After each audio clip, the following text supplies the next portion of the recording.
sommes à Tongvai, petit village situé au cœur du Bas-Laos, à l'est de la ville de Savanaket, où il y a 55 ans maintenant, les premiers ossements de dinosaures ont été découverts au Laos par un géologue français qui s'appelait Hoffet. 55 ans après, sur la trace de Hoffet, je suis revenu dans ce village avec deux collègues laotiens pour tenter de retrouver de nouveaux ossements de dinosaures et si possible éventuellement des squelettes entiers. Nous avons retrouvé l'emplacement où Hoffet avait travaillé. Il n'y avait plus rien, mais par chance, en cherchant dans la forêt autour, sur cette place même, il y a un an, nous avons retrouvé, pour notre plus grande joie d'ailleurs, des vertèbres de dinosaures, de la queue des dinosaures, une vertèbre du cou, des petites griffes, des phalanges, et aussi une vertèbre de la queue comme en 1936, tout à fait semblable à celle qu'Hoffet avait trouvée. Hoffet avait bien raison. Il est le découvreur des premiers dinosaures de ce pays d'Asie du Sud-Est.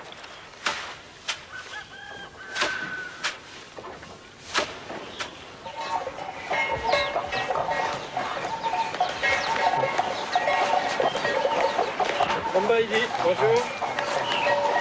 Bonjour. Le Laos semble un terrain tout à fait favorable pour l'étude des dinosaures.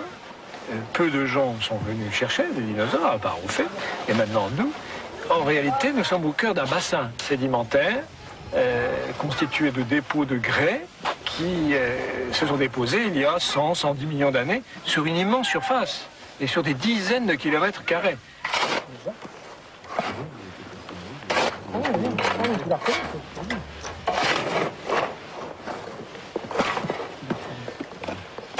Les dinosaures ont peuplé toute cette région, d'ailleurs toute la péninsule du sud-est asiatique. Ils sont morts dans des endroits privilégiés d'abord. Ils sont morts le long des lacs et des marécages et des rivières. Et surtout, à leur mort, les conditions d'enfouissement ont été très rapides. L'argile, le sable est venu recouvrir les ossements et les squelettes et ont permis leur conservation. Ça, c'était la première condition. C'est que là où il y avait les dinosaures, il fallait qu'après leur mort, ils soient conservés. Et la deuxième condition, c'est que depuis 100 millions d'années, il n'y a pas eu trop de bouleversements tectoniques, de terrain, de soulèvement des chaînes de montagnes. Et troisième condition, que l'érosion récente ait pu décaper ces terrains qui sont enfouis dans le sol depuis 100 millions d'années. Ce qui est aussi le cas sur cet affleurement. Nous arrivons donc juste au bon moment où les pluies de chaque saison entraînent les couches de terrain, les sédiments, et dégagent naturellement les ossements.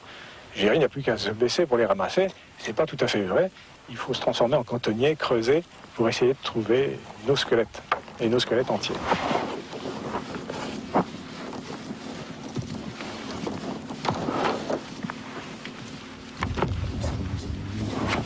Ah non, c'est superbe. Oui, merci. Superbe, on espérait pas tant quand même. Quand on a démarré, on s'est dit le dinosaure est vraiment très abîmé. Il y a le ruisseau est passé en plein milieu, l'érosion l'a esquinté, mais par chance, la grande partie du squelette se trouve, semble-t-il, par ici. J'espère qu'il n'y avait que peu de choses de l'autre côté. Ah ça c'est très beau, ouais, le petit chevron, très intéressant. Là vous êtes sur une couche super intéressante. Oui, puis ça doit se continuer ici, puisque le petit chevron, là, ça continue. Ça se continue par là aussi. Ah bah encore un os. Oui, mais c'est fabuleux. À moins que ce soit non, ça a l'air de... Ah non, non, je pense que là, tu risques d'avoir une phalange, tu vois, un peu de style de celle-là. Oui. Ah oui. On peut voir déjà maintenant qu'on a affaire à un dinosaure qui est un sauropode, c'est-à-dire un dinosaure herbivore quadrupède, qui a au fond la posture d'un éléphant, mais qui est un reptile, mais un reptile dont les membres sont verticaux. Vraiment, il n'est pas si courant de trouver en plein cœur de la forêt du Laos comme ça, un dinosaure qui a vécu ici il y a 100 millions d'années et qui soit aussi bien conservé. Ces dinosaures apparaissent sur Terre il y a 230 millions d'années et disparaissent tous il y a 65 millions d'années. Ils naissent à partir d'autres reptiles, plus primitifs, aux membres moins verticaux. Et ils se diversifient en 27 familles, plus de 600 genres et espèces. Et donc, elles peuplent tous les continents, sans exception, avec un succès très grand. Un grand succès évolutif, finalement, les dinosaures. Peupler la Terre pendant 170 millions d'années, ça n'est pas mal.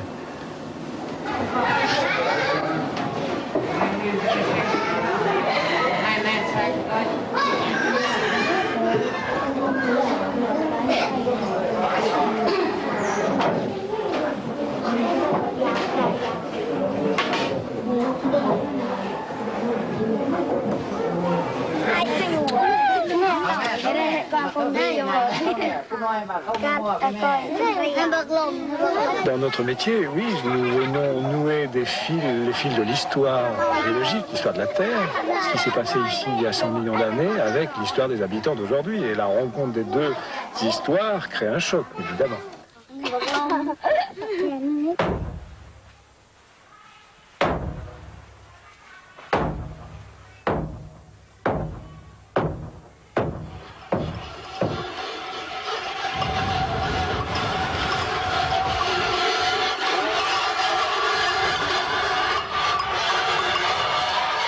En faisant tout ça, il se trouve que nous pouvons dénouer au contraire des fils, parce que les os étaient considérés par les villageois, et ils sont considérés par les villageois comme des os de buffle sacrés.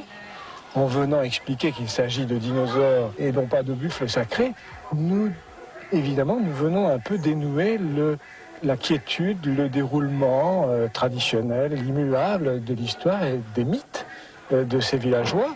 Et nous introduisons dans leurs esprits, très certainement, un trouble, en tout cas des questions et des interrogations.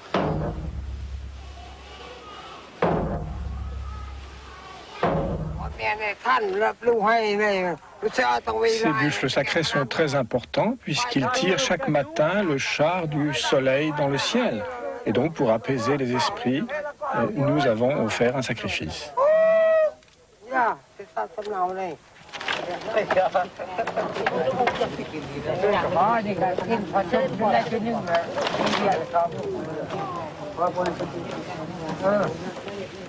Après une ou deux journées de fouilles, on peut avoir une meilleure idée de la disposition des os du squelette de ce dinosaure herbivore quadrupède, de ce sauropode, avec probablement ici, à la pointe de la brosse, l'extrémité du fémur.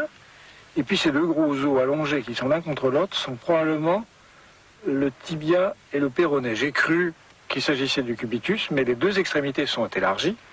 À ce moment-là, il s'agit du tibia. Dans le cas du cubitus, on aurait une extrémité beaucoup plus fine. Puis ensuite, dans l'ordre, une petite phalange, un métatarsien, et puis cette plaque pointue sombre, très intéressante, c'est la griffe. Enfin, plus exactement, la phalange ongouéale sur laquelle venait se mettre la griffe cornée du dinosaure.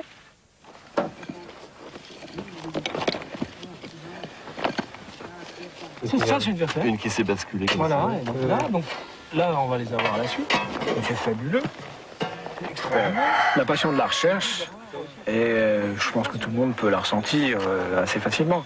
L'autre passion, et c'est en tout cas personnel, mais c'est d'une certaine manière redonner la vie à des animaux qui ont disparu il y a des millions et des millions d'années. Et ça, c'est peut-être sentimental, mais c'est la démarche inverse du chasseur, qui lui supprime la vie. Le paléontologue, lui, essaye de la redonner. Et ça, je trouve ça plutôt sympathique. Et nous faisons revivre, en fait, des espèces qui ont disparu. Et c'est ce qui me plaît aussi beaucoup dans le métier de paléontologue.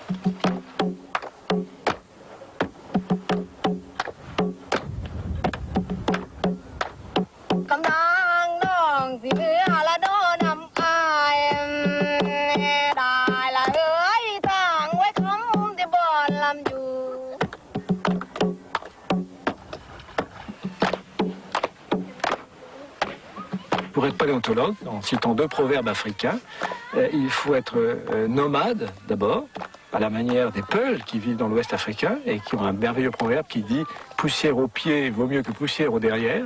Il faut donc d'abord avoir la poussière aux pieds pour être paléontologue. Et puis ensuite, il faut exploiter les résultats et s'enfermer dans un laboratoire et écrire.